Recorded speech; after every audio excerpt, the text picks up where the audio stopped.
Pala yung kambing namin guys. Na ang... Gamay na lang. Hello guys! Good afternoon nga pala sa inyong lahat. Matagal na ulit since nakapag-vlog tayo and nakita nyo naman yung aming update sa aming video guys dun sa Facebook kung ano na nga ba yung nangyayari sa yard. Ayan, meron kami 3 piraso dyan. Ang dati yung nanay, so plano kong pakawalan na lang ko sila kasi 3 lang din naman yan and malalaki na rin. Ayan. Ayan din nga pala guys, meron kaming 5 din na nakawala siya actually and ayan, nakipagbugbugan yung babae niya guys kaya ganyan yung kanyang mukha and again, yung kambing namin guys kumakain na rin ng feed, so diba ang taba-taba na niyan.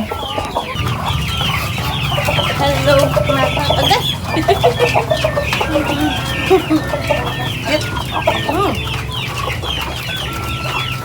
taba guys.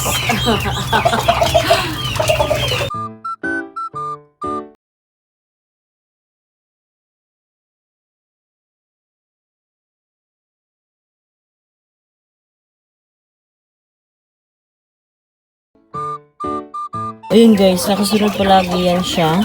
Ayan dito guys. Always nakasunod. Ang kulit-kulit. Ito nga pala yung sisiw namin guys. So disclaimer guys, hindi ito pang benta ha. Wala kaming pang benta sa ngayon. So magpapalit ako ng tubig tsaka ng pagkain. O maglalagay ako ng pagkain nila. Ito naman yung pagkain nila nga pala sa ngayon guys. Corn flakes to guys ha. Kasi panglaban sa lamig. Lalo na kapag madaling araw. So don't get me wrong guys. Nilalagyan ko pa yan ng Integra 2000. Ayan, meron din kami dito Integra.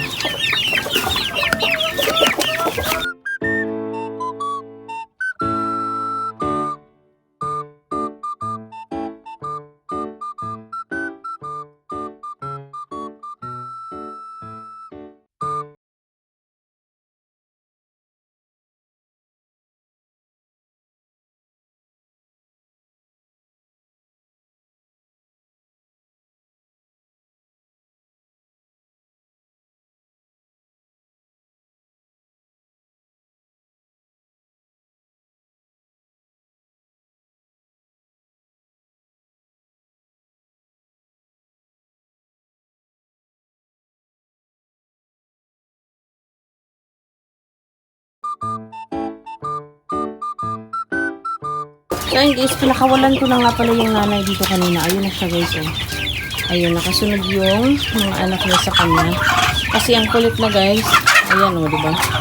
Nanunuka din yan talaga. Kaya kinulong ko yan nung bagong panganak pa niya. Or I mean, bagong pisapan niya ng mga sisi niya.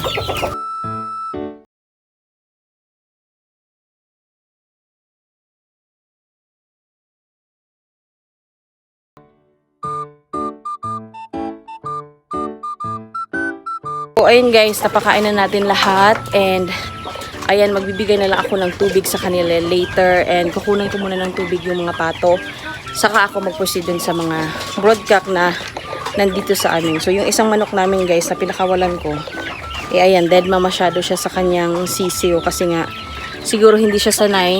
Nung first time niya, ayan, pasensya na guys. Nilagay ko lang dito kasi palagi itong pinupuntahan ng pato tsaka ibang manok. Maglalagay na muna ako ng tubig ng aming mga waterer para sa sisiw namin guys at saka sa mga pato.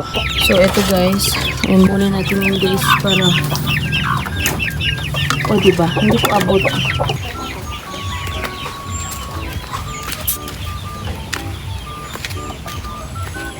Duy, oh, palagi nakasunod.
Ayun nga pala yung kambing namin guys. Oh.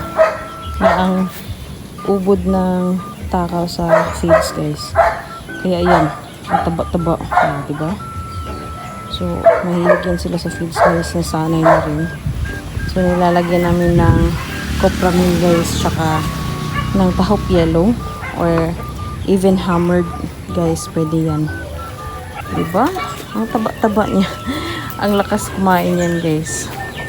So, naglalagay kami ng tubig guys kasi nauuhaw yan sila palagi kapag merong feeds na nakakain. Kaya ayan, always naka-standby yan. Always yan nakasunod. Aray! Ayan, kapag nagpapakain ako ng manok, nakasunod yan. Dagan!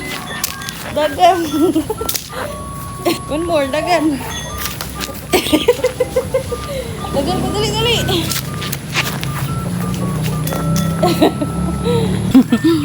Ngayon, always nakasunod.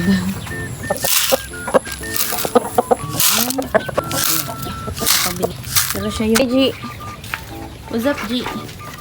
Oops! Oops! Aligaga. Nang dahil sa kambing. Aligaga na naman siya.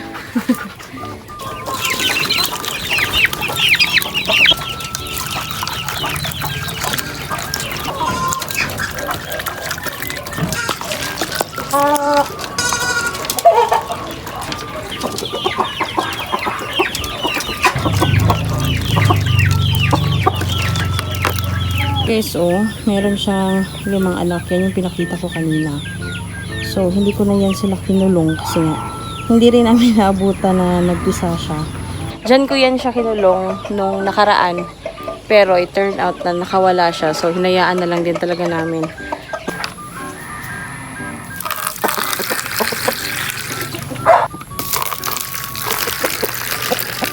Diba?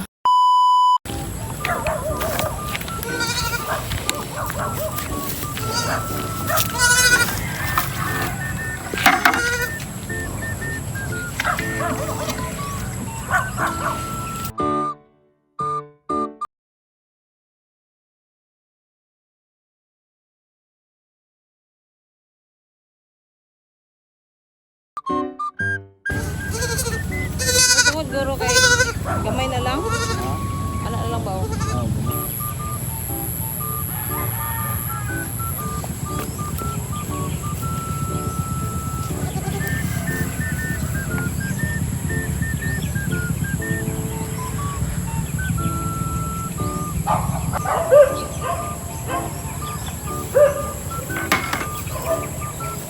Ayan guys, may baka pa kala kaming isa pa.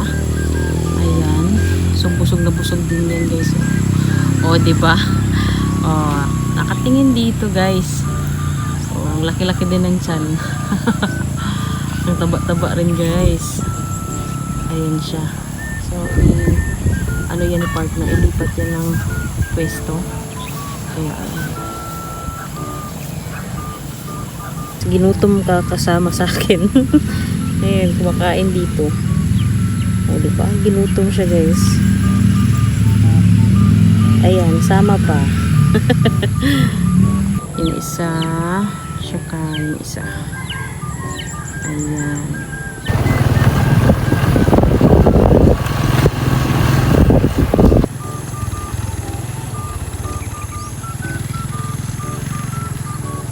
Ayan guys, sumama ako ka-partner dito sa pinagpapastulan. I mean, pinagtatalian. Anong tawag dun sa Tagalog? So, nilalagyan namin ng baka namin. So, ayan, sunset na kasi guys. Kaya medyo maliwanag. So, ayan, nandito yung isang baka namin. Tsaka, nandun pa yung, ayun. Ayan, yung isa. So, nagtitimpla si partner ng kanilang inumin. Ayan yung isa guys.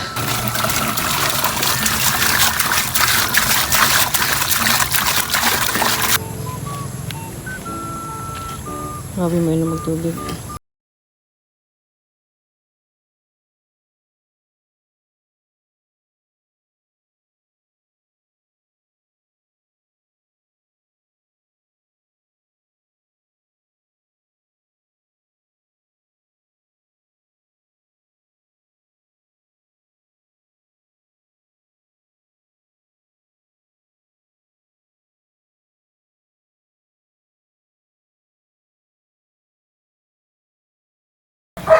na ang Tungod guro kay gamay na lang.